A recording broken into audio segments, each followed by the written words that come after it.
a road test today. We're going to be looking at the different kinds of embroidery floss, and we're going to road test how each of them stitches, and then you can decide which one works best for you for your project. So here are the 3 different types of thread compared with each other. So we've got the embroidery floss, the 6 strands. We've got the single strand of pearl, which is actually 2 smaller strands twisted together. And we have the SASHIKO thread, which is a lot of smaller strands twisted together.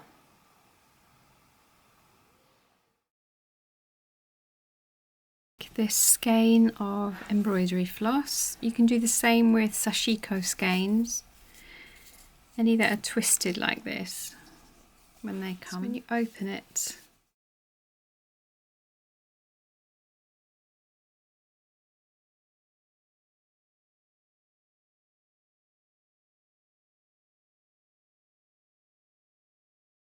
look at SASHIKO thread. This is a lot of tiny threads that are twisted together with a really strong thread. So you can see there the twisting, and because of that twist they become really strong.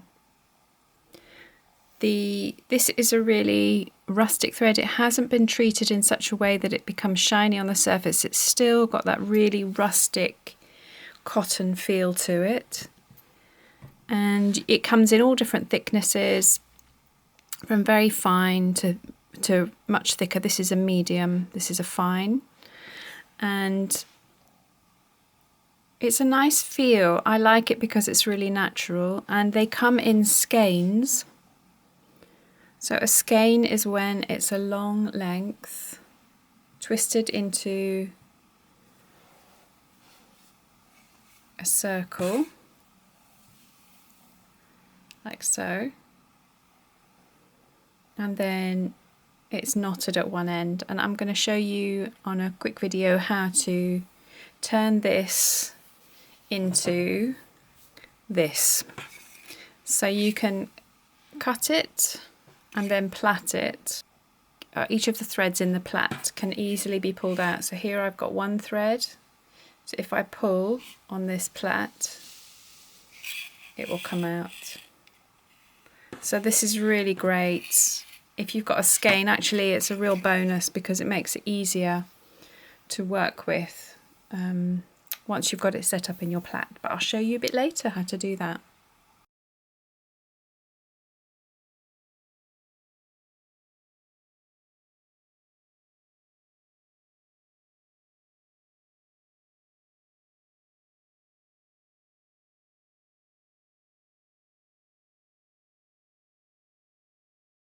Embroidery floss. This is cotton moulin thread.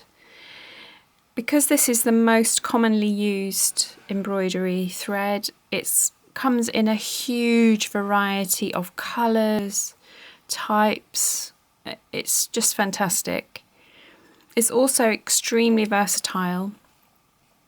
So instead of being twisted, the threads are separate, and it's 6 strands in one length of thread to make up one of these thicknesses of thread. So you can split these off into individual single strands. You can use all 6, or you can use 12. You can double up. You can make it as thick or as thin as you want. And that's really what's lovely and versatile about it, is this ability to change and create texture in a really simple and easy way. So that is a gorgeous thread for all sorts of things.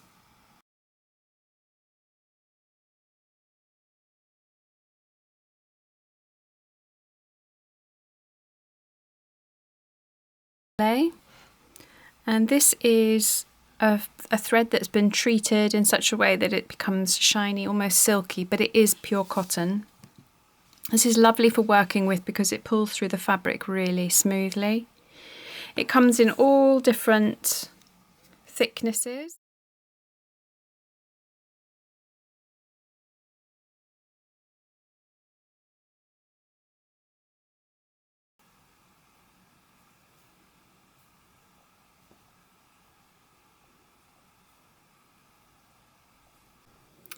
So let's have a look at the thread when it's been used. So this is the 6 strands of embroidery floss.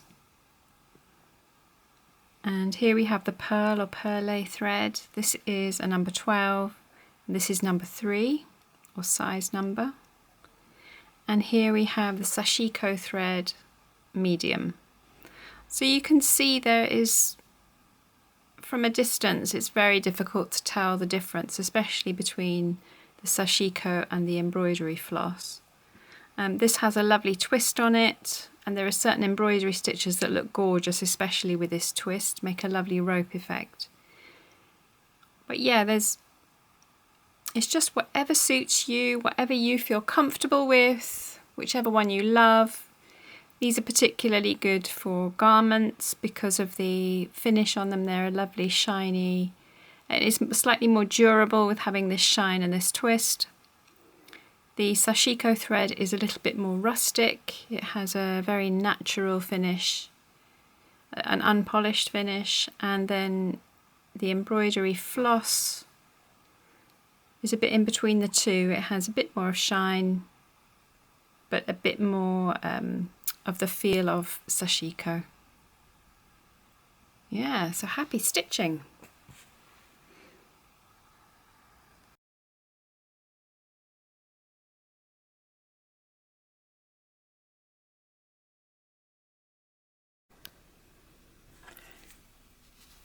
So we're going to take this skein of embroidery floss. You can do the same with Sashiko skeins, any that are twisted like this when they come.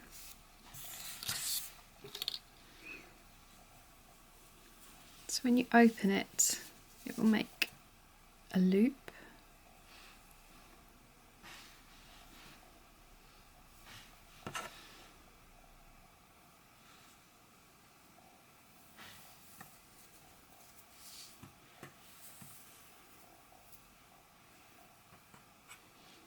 Untwist it and make sure it's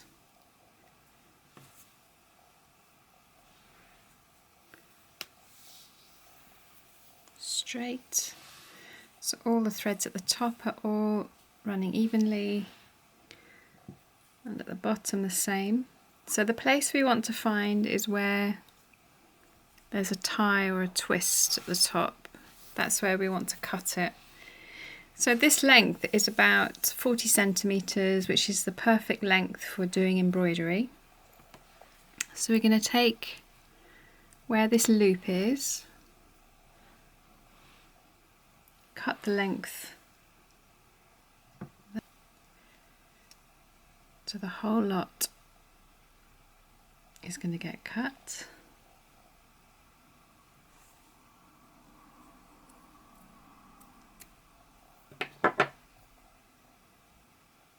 It's like cutting your long hair. And then we're going to take this length and make sure the threads are all nice and evenly placed.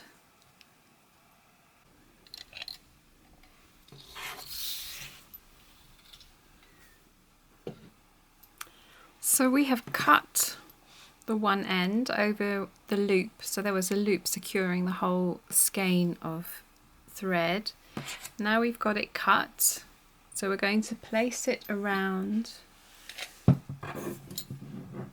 a large object, something like anything that's not going to move too much.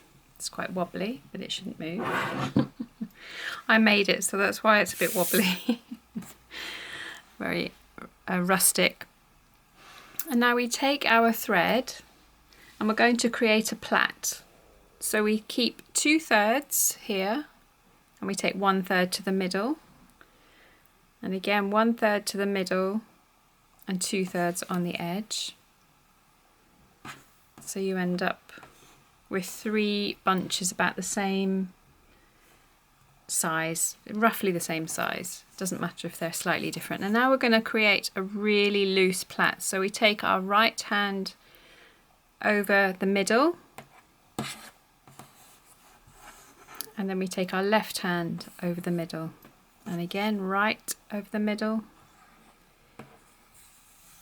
and left over the middle. And then we take this out and we want to secure this, so I'm just going to use another colour thread. You can use anything. And I'm going to put a loop through the end.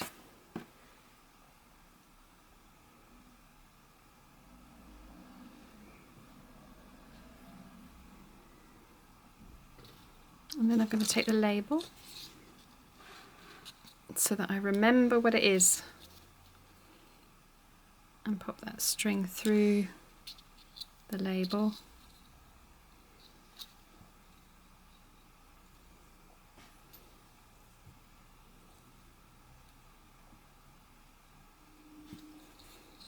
There we go, so we know what this is. And then to take some thread out securely without tangling, take one of these, hold the plait in your left hand and gently pull with your right hand. And as you pull, it will come out nice and easy.